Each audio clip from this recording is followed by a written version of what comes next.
China's power grab, Jack Ma's Ant Group, is in talks to share data with Chinese state-owned enterprises, which could result in Beijing getting its hands on the financial data of some of its citizens, according to a new report in the Wall Street Journal. Here now with reaction, KT McFarland, former Deputy National Security Advisor under President Trump. KT, great to have you.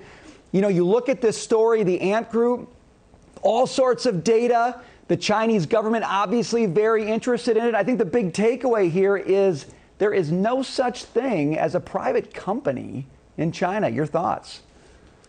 No, you're absolutely right. So in China in 2017, they laid down a law that says there is every company, every individual, every entity in China has to cooperate with the intelligence services. So if the intelligence services go to Jack Ma and says, hand over all your data, hand over all your files, we want to know about everybody, they have no right to deny that. If they do deny it, if they try to fight the government, they're accused of treason. They could go to jail for life or even be executed. So that's number one. But number two, the Chinese government, Chinese Communist Party, is creating the world's first total surveillance state. They are watching every person 24/7. They know what everybody does, what everybody thinks, where everybody goes, and they're using the data that they plan to get from Jack Ma's company to then give more data to them about the person's financial information, history, what kind of loans they're taking, what do they own. So it's all part of China's total surveillance state. And the second thing that's really worth noting is that Jack Ma, billionaire, richest man in China, one of the richest men in the world, the Chinese government went after him in November, a couple of months ago. He disappeared. Jack Ma, nobody knew where he was. Was he dead? Was he in a prison camp? Was he being re-educated? Was he on an extended vacation? Well, he's now resurfaced, and he has said, well, I'm cooperating with the Chinese government. KT, so I think it's a real lesson to the world.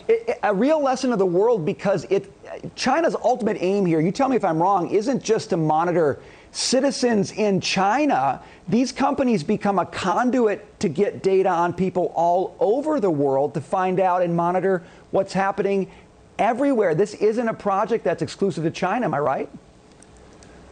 No, and that's the scary part, and that's why we really need to pay attention to this. The Chinese objective, whether it's a Chinese company or it's an international company doing business in China, they have to turn over all that data.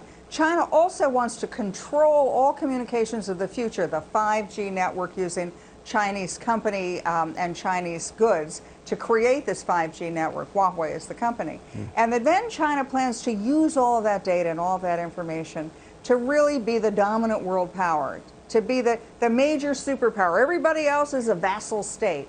And if your country, your company decides to criticize China, well, you know what happens to you? Just the same thing that happened to Jack Ma. You might disappear. KT, I got to ask you about this as well. Tomorrow, Hong Kong's most vocal pro-democracy newspaper, the Apple Daily, will print its last edition after authorities used a Beijing-imposed national security law, always that great language, to arrest its top editors and freeze assets. This is just sad to me. I'll just say this is so sad because it looks like the last brick has fallen for any kind of free, democratic type of government in Hong Kong. Your thoughts on this? Yeah, Hong Kong is done. It's no longer what it once was, which is a country that had its own laws. It's no longer what the Chinese Communist Party promised would happen to Hong Kong. Hong Kong has now been superimposed, just sort of scooped up into China, and the people of Hong Kong, they have no rights. The man who founded that newspaper, the Apple Daily, one of the richest men in Hong Kong, an entrepreneur, businessman, he's in jail right now. He'll probably never get out of jail. And so this should be the canary in the coal mine for the whole world. This is what China's plan is. They're not nice guys. They plan to be ruthless and take over the world, and everybody else is going to be a Chinese vassal.